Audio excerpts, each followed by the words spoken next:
Hi, this is Congressman Guy Reschenthaler, and you're listening to Get Going with Guy, a conservative's guide to cutting through the propaganda of the woke left in the mainstream media, a podcast where hypocrisy has no home. All right, gang, you know the drill. Bluff. Here's the bottom line. The Democrats' 2022 budget prioritizes domestic spending on what I like to call woke issues like the Green New Deal and taxpayer-funded abortions, while they slash funding for our military. All right, if you think that's hyperbole, let's get into the context. This week, the Democrats will bring their budget, their 2022 partisan budget proposals to the House floor. I am getting ready to go into the Rules Committee. We're going to fight over seven of these bills. Now, this yearly battle in Congress is very important. It's important because the government's annual budget dictates where taxpayer dollars go. So let's just go down the quick rundown of the very partisan budget of 2022. All right, the main package, the mini omnibus, if you will.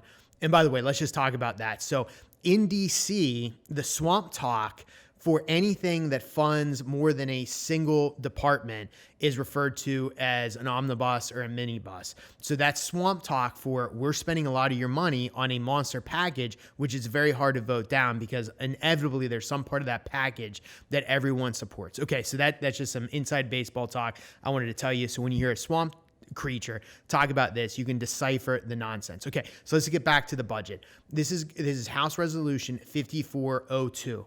It covers 7 out of the 12 annual funding bills in one single package. So just in this, we're covering 7 what would be standalone bills. So what it goes over labor, HHS, it goes over ag, goes over energy and water.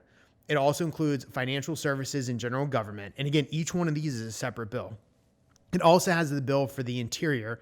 It also has the bill for military construction in the VA. And then finally, what's referred to by swamp creatures as THUD, transportation and housing and urban development. So again, 7 bills that are included in what they're calling the minibus. The total price tag on this is just shy of $600 billion. That's billion with a B. And these numbers get so big that it's really easy to lose context and perspective on these bills. But that $597 billion mark, which is what it is, that's $100 billion over what it was last year. We're talking about a swing of $100 billion on an omnibus or a minibus that's usually of $600 billion that is $100 billion or more over what it was last year. We're talking huge swings. So it's almost 21% over what fiscal year 2021 was for these 7 bills. Again, we're only talking about seven bills out of what's normally 12 bills. We're going to get to the 12 bills at some point in the future.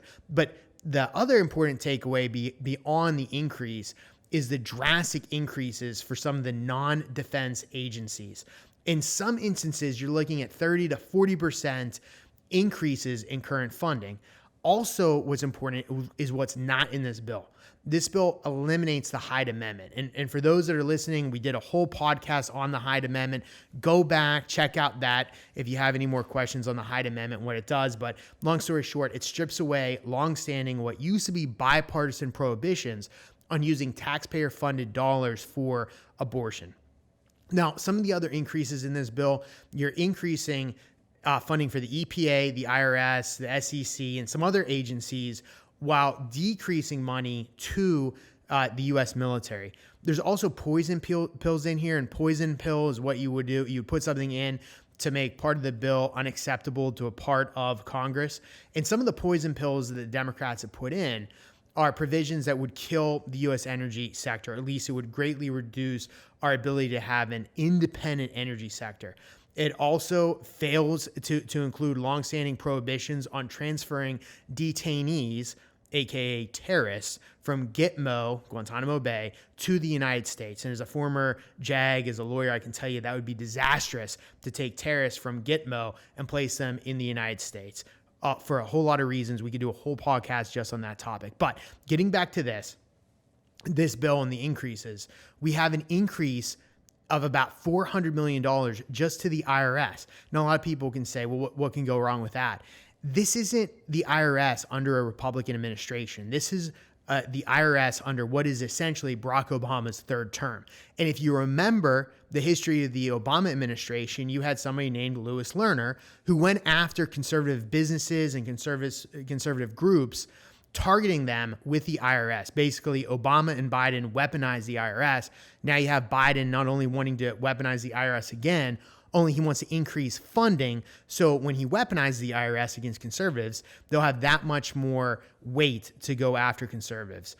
Now, additionally, they're increasing the budget for the White House by about 40%. They're also increasing the budget for the vice president by about 22%. So, maybe that'll fund the border trip that Kamala Harris might or might not do in the future because it took so long to get her to the border this time. But again, I digress. So look, Nancy Pelosi famously says, "Show me your budget and I will show you your priorities."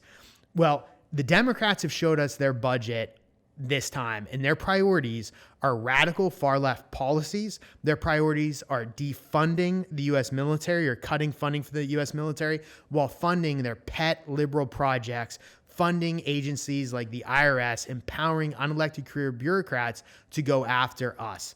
So look, under Nancy Pelosi, under the Democrats, everything is partisan. There's no bipartisanship anymore. They are drawing lines in the sand.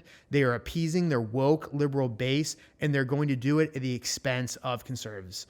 All right, that's it for today, gang. I'll see you next time. And as always, just call me Guy.